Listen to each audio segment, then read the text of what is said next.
Shalom saudara-saudara, apa kabar? Saya harap kita semua dalam keadaan sehat. Nah saudara, di tengah-tengah masa social distancing ini, kita tahu bahwa kita sudah lama tidak berkumpul untuk beribadah bersama. Dan sebagai dampaknya kita disajikan ada begitu banyak ibadah-ibadah online yang bukan hanya secara live, tetapi juga kita bisa tonton, bisa kita pilih sedemikian banyak pilihan saudara-saudara.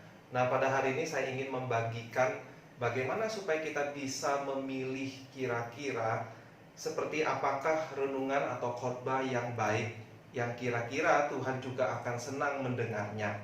Oleh sebab itu, mari saya akan membacakan buat kita semua satu bagian firman Tuhan, yaitu dari 2 Korintus pasal 4 ayat 3 hingga 6. Demikian bunyi firman Tuhan. Jika Injil yang kami beritakan masih tertutup juga, maka ia tertutup untuk mereka yang akan binasa, yaitu orang-orang yang tidak percaya, yang pikirannya telah dibutakan oleh ilah zaman ini, sehingga mereka tidak melihat cahaya Injil tentang kemuliaan Kristus yang adalah gambar Allah.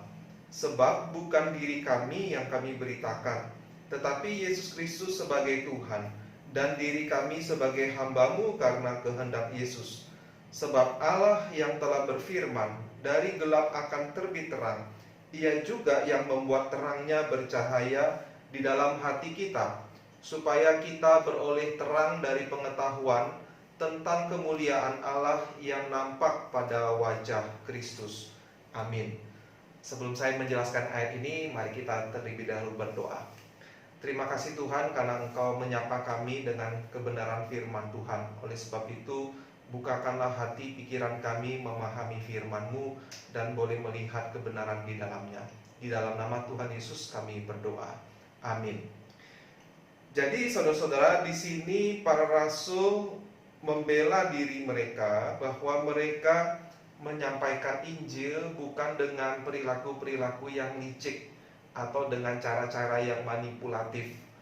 Kita tahu bahwa di zaman sekarang yang penuh iklan itu, ini kita melihat ada banyak orang ingin meyakinkan orang supaya membeli produknya atau memakai idenya dengan perilaku-perilaku supaya bisa meyakinkan orang.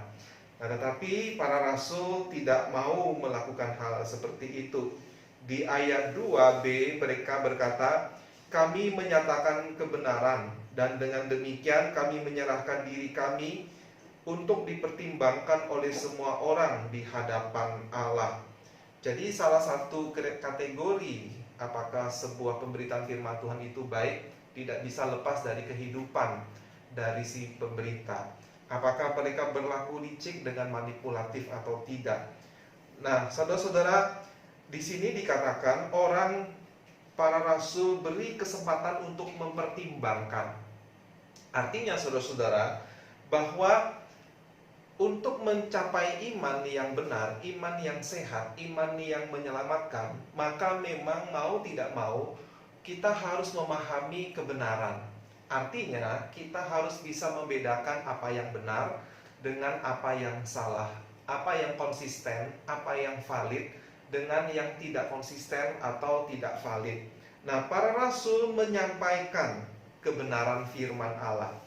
Mereka memberi kesempatan kepada para pendengarnya untuk mempertimbangkan. Mempertimbangkan berarti memakai akal budi mereka, memakai pikiran mereka. Seperti yang sudah saya jelaskan sedikit di renungan minggu lalu. Bagi Bapak Ibu, saudara-saudara yang belum melihatnya, boleh melihatnya setelah ini. Nah, saudara-saudara, apa yang mereka ajarkan, apa yang mereka beritakan, saya bacakan itu di ayat 6, ya. Supaya kita beroleh terang dari pengetahuan tentang kemuliaan Allah yang nampak pada wajah Kristus. Jadi dia berkata, supaya kita beroleh terang dari pengetahuan tentang kemuliaan Allah yang nampak pada wajah Kristus. Jadi saudara-saudara, apa yang mereka beritakan itu sifatnya adalah pengetahuan. Itulah mengapa mereka memberi kesempatan, para rasul memberi kesempatan pada para pendengarnya untuk mempertimbangkan. untuk memikirkan pengetahuan. Nah, pengetahuannya bukan sembarangan pengetahuan, bukan sekedar fakta-fakta, tetapi pengetahuannya adalah tentang kemuliaan Allah yang nampak pada wajah Kristus. Apa maksudnya? Nah, di dalam khotbah Paskah kemarin saya menjelaskan bahwa Yesus adalah wahyu Allah yang sempurna. Wahyu Allah, Yesus adalah gambar Allah. Maksudnya adalah Allah itu karena Dia pencipta, Dia melampaui alam semesta ini, lebih besar daripada alam semesta ini, tidak mampu kita pahami. Tetapi karena Yesus Kristus menjelma menjadi manusia, kita bisa melihat seperti apakah Allah, karakter-karakternya, kasihnya, tindakannya melalui apa yang Yesus lakukan. Sehingga dengan melihat apa yang Yesus lakukan, apa yang Yesus ajarkan, kita bisa mengenal Allah. Sebab Kristus adalah kemuliaan Allah. Jadi mengetahui tentang Kristus sama dengan mengetahui tentang Allah. Nah, pengetahuan tentang kemuliaan Allah yang nampak pada wajah Kristus, inilah yang para rasul beritakan. Bahwa Yesus sudah datang, menjelma menjadi manusia, Yesus mengajarkan banyak hal, Yesus mati dengan sukarela, dan kemudian Dia bangkit. Dan dalam kebangkitannya, Dia menaklukkan kuasa maut dan segala macam dibalik peristiwa-peristiwa itu, yaitu doktrin-doktrin. Itulah yang para rasul ajarkan. Itulah yang mereka biarkan para pendengar untuk mempertimbangkan. Nah, saudara-saudara, sehingga inilah yang menjadi ketakutan atau kecemasan dari pihak si jahat atau iblis. Ya, dikatakan di sini di ayat 4, orang-orang yang tidak percaya, pikirannya telah dibutakan oleh ilah zaman ini, sehingga mereka tidak melihat cahaya Injil tentang kemuliaan Kristus yang adalah gambaran Allah. Jadi ilah zaman ini bekerja untuk membutakan orang-orang, yaitu tepatnya orang yang tidak percaya. Mereka tidak percaya karena mereka pikirannya dibutakan, tidak bisa melihat cahaya Injil tentang kemuliaan Kristus yang adalah gambaran Allah. Nah, saudara-saudara, seseorang tidak perlu menjadi buta untuk tidak melihat apa yang tidak ada. Kalau sesuatu itu tidak ada, tidak perlu menjadi buta untuk tidak melihatnya. Tetapi kalau sesuatu itu ada dan kita ingin mencegah seseorang melihatnya, kita ingin menutup-nutupinya, jangan sampai kelihatan. Nah, ilah zaman ini dikatakan mereka bekerja membutakan, supaya mereka, orang yang tidak percaya itu tidak melihat cahaya kemuliaan Kristus. Apa artinya?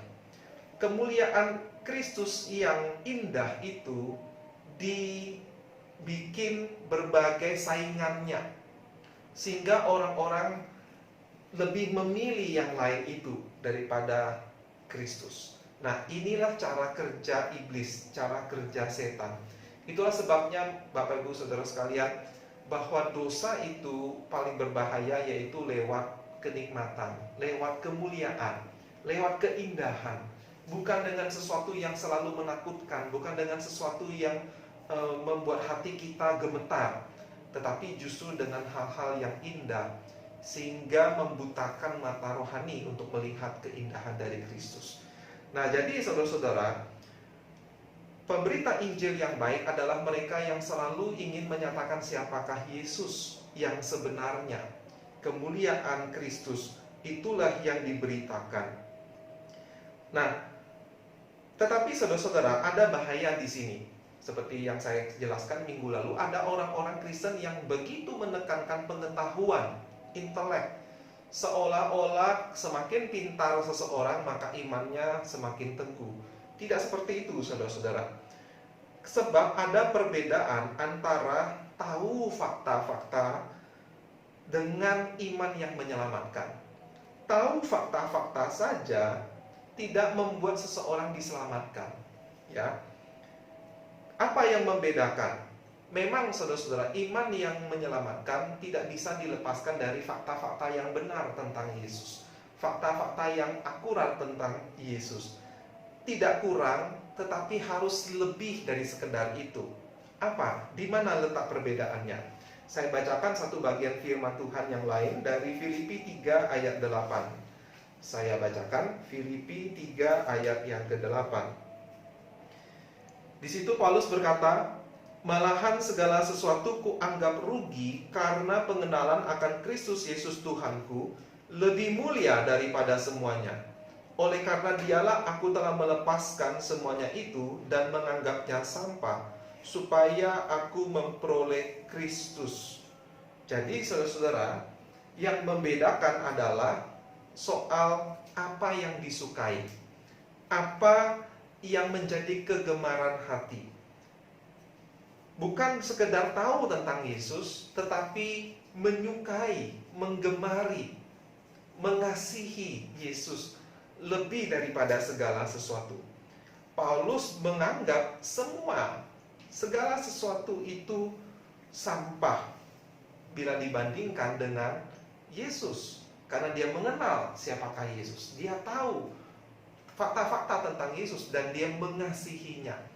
Jadi bisa kita katakan iman yang menyelamatkan adalah orang yang menganggap Yesus sebagai hartanya yang paling berharga, bukan yang lain.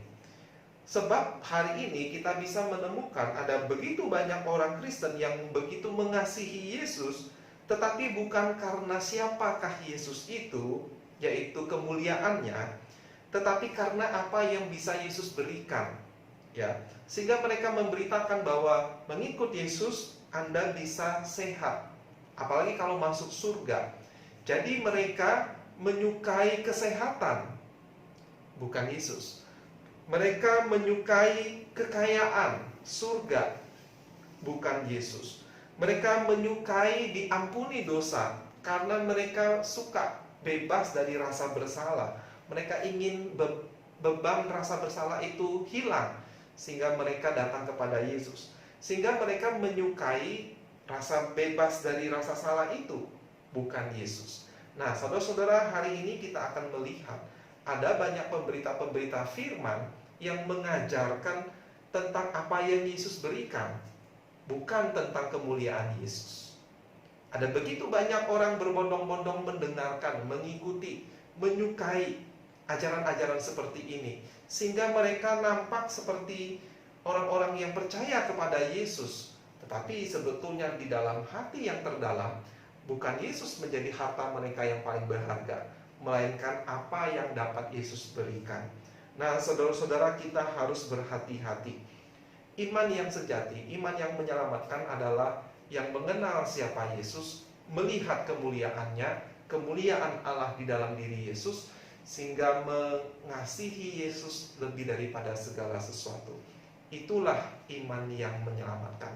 Dan saudara-saudara, untuk bisa punya iman seperti itu, memang secara natural kita tidak bisa. Itulah sebabnya Yesus pernah berkata kepada Nikodemus, barang siapa tidak dilahirkan kembali, dia tidak dapat masuk ke dalam kerajaan surga. Kita secara alami akan menyukai kesehatan. Kita secara alami akan menyukai kekayaan. Kita secara alami akan menyukai bebas dari rasa bersalah. Tetapi butuh mujizat kelahiran baru yang dikerjakan Roh Kudus, barulah kita bisa melihat Yesus sebagai harta kita yang paling berharga. Jadi saudara-saudara, apa yang harus kita perbuat? Kita perlu terus menggali, kita perlu terus mendengarkan, kita perlu berdoa supaya Allah memberikan terang di dalam hati kita ketika kita membaca firman, sehingga kita melihat kemuliaan Kristus yang dinyatakan oleh Injil. Roh Kudus itulah yang akan menerangi hati kita, membuat kita melihat cahaya kemuliaan wajah Kristus. Hanya lewat itulah, saudara-saudara, hati kita bisa diubahkan. Itulah sebabnya Paulus pernah berkata, iman timbul dari pendengaran akan firman Tuhan. Oleh sebab itu adalah penting bagi kita untuk bisa memilih, untuk bisa memilah siapa yang kita dengar. Orang yang mendengarkan, orang yang memberitakan kemuliaan Kristus, atau mereka yang hanya menawarkan berkat-berkat dari Yesus, tetapi tidak memberikan kepada kita cahaya kemuliaan Kristus itu. Kiranya firman Tuhan ini boleh menolong kita, Semoga Tuhan memberkati. Terima kasih, Tuhan Yesus memberkati.